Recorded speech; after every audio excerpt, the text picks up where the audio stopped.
জানাচ্ছি কালকে আমাদের একটা ঐতিহাসিক একটা সমাবেশ এডিসিতে কমলঙ্গে হতে যাচ্ছে। আমরা সবাই অবগত আছে এইবার প্রথম বিজেপি সর্বভারতীয় সভাপতি প্রথমবার ত্রিপুরাতে এসে এক কমলং জনজাতি সভার মাধ্যমে সারা ত্রিপুরা নাগরিকদের সাথে এক মিলিত হতে যাচ্ছে। এটাই হচ্ছে সবকা সাথ সবকা বিকাশ সবকা প্রয়াস সবকা বিশ্বাস। মোদিজি যে ভিজন এবং মিশন নিয়ে 2014 দিল্লি মৌসুম দিবসে এখন সারা ভারতবর্ষে প্রতিটি রাজ্যে রাজ্যে কোণে কোণে সব ধর্মের মানুষ সব জাত সম্প্রদায়ের মানুষ সবকে নিয়েই দেশটাকে আগে বাড়ানো, দেশটাকে উন্নতি করা এবং আত্মনির্ভর করা এই প্রয়াস যে 2014 থেকে দিল্লিতে বসে গেছে, এখন ত্রিপুরা রাজ্যও 2018 ঢুকে গেছে। এখন आने वाले दिन में और भी स्ट्रॉन्ग से सबका विकास होगा। यही प्रयास काल होने वाला है। तो मैं सबको निवेदन करती हूँ और आवेदन करती हूँ कल का जो जनसभा में सभी दले दले যোগদান করে। আর আপনারা সবাই সিদ্ধান্ত হচ্ছে পাতালকোনা যেখানে যাচ্ছে পাতালকোনা উদ্বেগ করছে। কে বলছে? আপনারা বলুন কে বলছে? সেখানে বলা হচ্ছে যে ত্রিপুরা মথার কর্মী সমর্থকরা এরকম কিছু একটা বলা হচ্ছে। ত্রিপুরা মথা কেন বলবে না? ত্রিপুরা মথা জানে পাতালকোনার শক্তি দিয়ে এডিসি দখল করেছে। এডিসি দিয়ে সম্পূর্ণ পাতালকোনা সহযোগিতায় এডিসি বসেছে। তো পাতালকোনা এখন সম্পূর্ণভাবে বিজেপিতে জয়েন করছেন, তাহলে আগামী দিনে ওনাদের যে গ্রাসরুট লেভেল যে কন্ডিশন সেটা তো জিরো হয়ে যাচ্ছে। সেজন্য তারা দুঃখে এই কথা বলতে বাধ্য হয়। এখানে কোনো বিভ্রান্ত হওয়ার কথা নয়। গ্রেটার ইউনিটিতে সবাইকে আসতে হবে একদিন।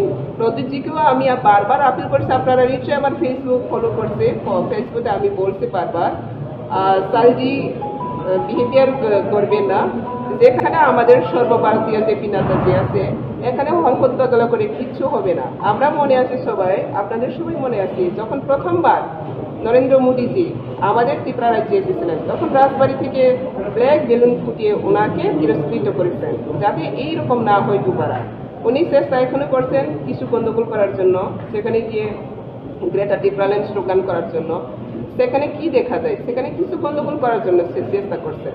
কিন্তু যদি গন্ডগোল করে, এইভাবে যদি ডিস্টার্ব করে, এভাবে যদি অমান্য করে, তাহলে ত্রিপুরার এক শান্তিকামী স্টেট এটাই বদনাম হবে। কেননা যদি ওনার ত্রিপুরাল্যান্ড নিয়ে যদি কথা বলতে চায় তাহলে উনি নিজের দায়রে কথা বলার সাহস থাকা দরকার। যুব সম্প্রদায়কে মিসগাইড করে এখানে পাঠানো কি দরকার? উনি তো এসে দেখা করতে পারতেন না আমাদের জেপি নেতাজি স্যার আমি এই চাই এই কারণে। উনি কেন পারছি না? উনি কেন সাহস হচ্ছে না? অন্যদেরকে দিয়ে কেন এখানে ডিস্টার্ব করার জন্য কেন বলছেন? উনি যদি বলেন তো উনি বলো না আই ওয়ান্ট গ্রেটার ত্রিপুরাল্যান্ড, কেন আই সাপোর্ট গ্রেটার ত্রিপুরাল্যান্ড বলে বাইরে গিয়ে শু দেখিয়েছে। তো সেটা আমাদের বলতে পারে রাজনীতিতে যার ডিমান্ড আছে করবে, করুক, কিন্তু কাউকে ডিস্টার্ব করে না। কাউকে যদি ডিস্টার্ব করে নিজেই ডিস্টার্ব হবে। Madam, why do you think such attacks or protests are being carried out, particularly focusing only on you? Already मैं कह दिया है। আপনি বলছেন যে আপনার শক্তিতে ত্রিপুরা মথা ক্ষমতায় এসেছে এডিসিতে, কিন্তু এখন আপনি তো এডিসি এলাকাতে ঢুকতে পারছেন না, মানুষ আপনাকে কালো পতাকা এডিসি এলাকাতে ঢুকতে পারছেন না। আমি প্রতিদিন এডিসি এলাকাতে ঢুকেই তো কালো পতাকা দেখাচ্ছে, আপনাকে আক্রমণ করা কি হবে? ওই দিনে তো কালো পতাকা দেখিয়েছে, কিন্তু কালো পতাকা দেখলে কি হবে? মানুষ তো কালো পতাকা কি ধরেইনি। মানুষ প্রতিদিনই তো দলে দলে যোগ দিচ্ছেন পাতালকোনা বিজেপিতে যোগদান দেওয়ার পর। এখন সকল স্তরেই তো বিজেপিতে যোগদান করছে। কালকেও বিজেপির বিরোধী দলনেতা এডিসির বিরোধী দলনেতা চলে গেছে, বড় দল যোগদান করছে। আপনারা দেখবেন আগামীকাল। আপনার কি মনে হয় এই সব কিছুর পেছনে, মানে এই যে আপনাকে বাধা দেওয়া বা কালো পতাকা দেখানো, এসব কিছুর পেছনে প্রদ্যোৎ কিশোরদেব বর্মনের সরাসরি ইনভলভমেন্ট আছে? সরাসরি কেন বলবো? আপনারা তো প্রোপ দেখছে, সরিলামের কথাটাই দেখছে। প্রদোৎ ফোন করে বলছে, প্রদোৎ ফোন করে উঠাচ্ছে।